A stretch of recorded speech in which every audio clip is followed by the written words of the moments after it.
Hey guys, it's Erick Dota, and I'm here today with a new type of video on my channel where I'm going to talk about champions who I feel are secretly overpowered in the current patch. So without further ado, let's get in. Number 1. Syndra.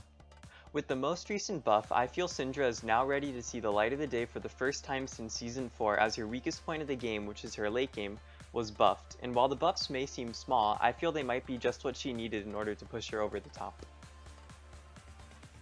Granted she has a relatively high skill cap, her win rate skyrockets from below 45% to above 50% with just 10 games under your belt, and continues to rise the more games you have on her. Having played Syndra a lot before and after the mid-season update, I've had to adjust the way I play her a bit though, like changing my skill build from maxing E second to W second, and this is because you're now able to grab up to 3 Dark Spheres at max rank W, increasing the horizontal range and stun potential. Remember that Syndra's stun does damage both comparable to Sona's Crescendo and stuns for the same duration. I definitely think it's time to pick her back up because I've had tremendous success in games where I even fall behind. Number 2. Talia. With her understandably rocky release having a win rate in the 30%, the Stoneweaver now rocks the highest win rate in the top lane, as well as one of the highest in the mid lane according to op.gg, and this is due to the 2 buffs Riot gave her, which decreased the work round duration and mana cost on Q, as well as giving her Q 50% more damage to minions, making it even more like the culling. Like Syndra, Talia's win rate also skyrockets the more games you have on her, reaching upwards of a whopping 57% win rate with 80 games. I feel this is due to her insane wave clear being able to one-shot the caster minions with the Q at level 1, as well as her amazing roam potential and all-around consistent utility and damage.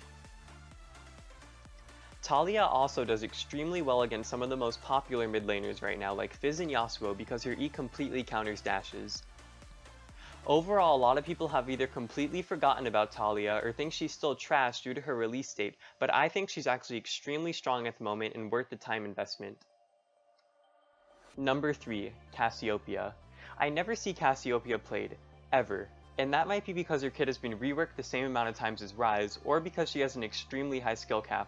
With her most recent changes from the mid-season update, I feel Riot aimed at making her a simpler and traditional mage, but don't let that fool you because she has been equipped with one of the most unique CC effects in the game, which comes from her miasma, and what it does is it doesn't allow enemies affected to use any movement-related spells including flash.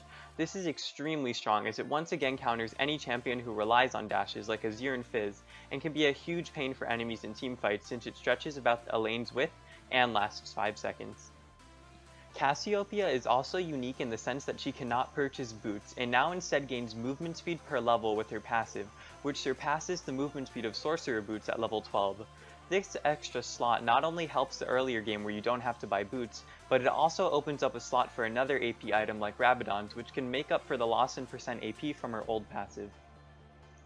On top of all of this, Cassiopeia also synergizes very well with items like Rylai's Crystal Scepter, Seraph's Embrace, and even the new Hextech GLP, since her Twin Fangs take full advantage of the health gain per spell use, and can stack with the health gain from using Twin Fangs on a poison target.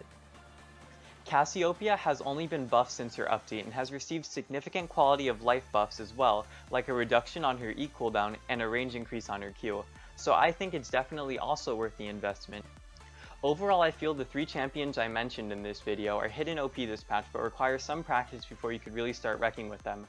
As always, thank you so much for watching, and if you like this type of video or have any sort of advice for future videos, please let me know in the comments, leave a like, and subscribe.